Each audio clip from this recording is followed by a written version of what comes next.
Let me welcome you to this fourth segment in navigating career transitions, the matter of role exits, which is the dominant piece of this particular deep dive. We take a little bit of time at the end to talk about entering a new role. But for the most part, we're just giving you an anatomy of what is it like to journey towards a role exit.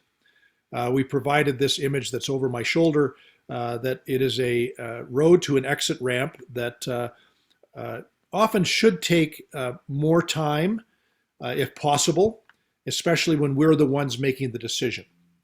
First doubts, there's wondering, there's inquiry. We're in a thought process, a discernment process. We're seeking wisdom. We're trying to figure out what should I do in terms of perhaps moving from where I am to what might be next.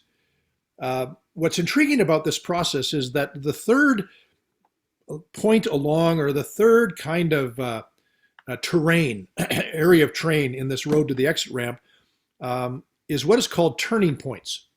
Now, turning points, there are a number of them. So as we think about making our way towards an exit ramp, sometimes we think, well, it's a direct, clear route straight down the road, but actually there's turns.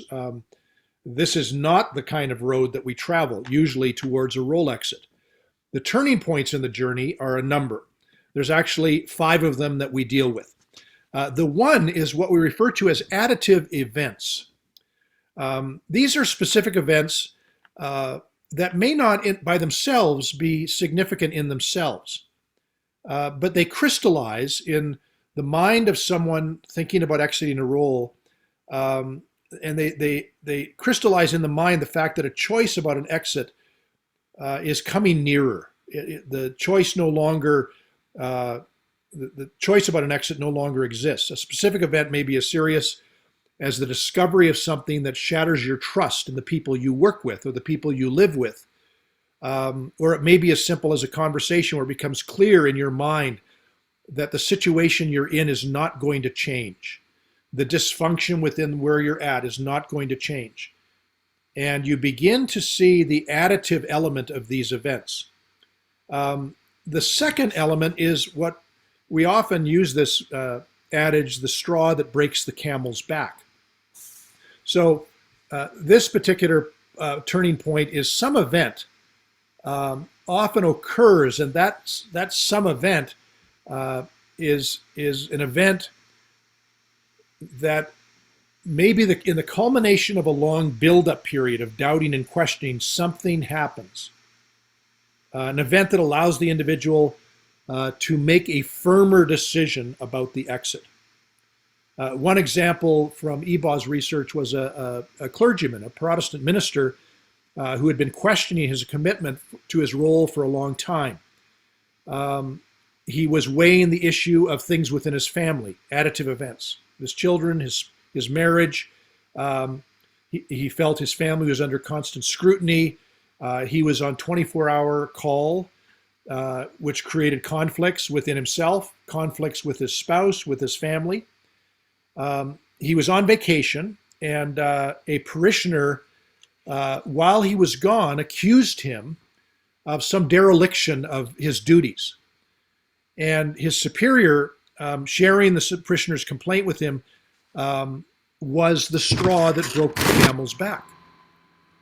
It was the thing that caused him in that moment to say, there's a bunch of things been adding up, but now this is the moment where I feel it's time for me to move on. And so here is my resignation. And that was the thing that was a turning point.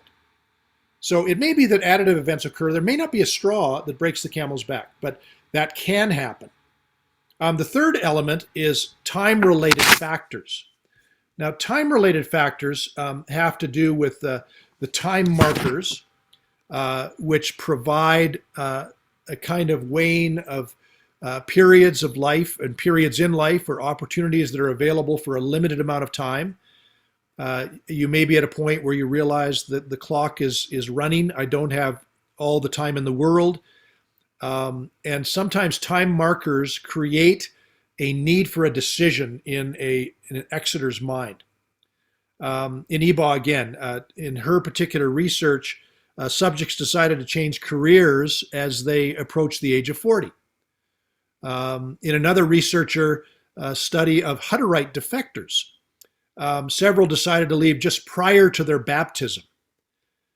They realized there's a time marker, and that event, which they felt would cement their commitment, and after which it would be very, very, very difficult to leave. They decided that time marker brought the exit closer and brought the exit not only to mind, but to a point of decision. Then there's the emergence of excuses. Now, we're saying that these three elements we've covered, and the next two we're going to look at, it's not that these are all the turning points. You may, in your own story, as you think about the anatomy of where you're at right now, and you may be at a place where you've thought about moving on or whatever, and that thought comes and goes. It may be that thought is more acute for you. These kind of things are the things that begin to add up. The emergence of excuses is intriguing because this often provides rationale or justification for leaving a role.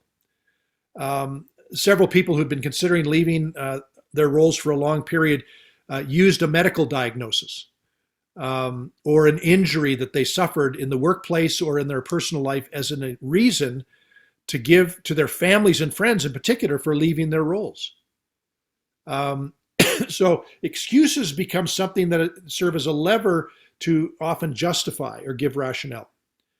Ebaugh interviewed 3 police officers, and they had thought for a long time about leaving police work, and then in the course of duty were injured.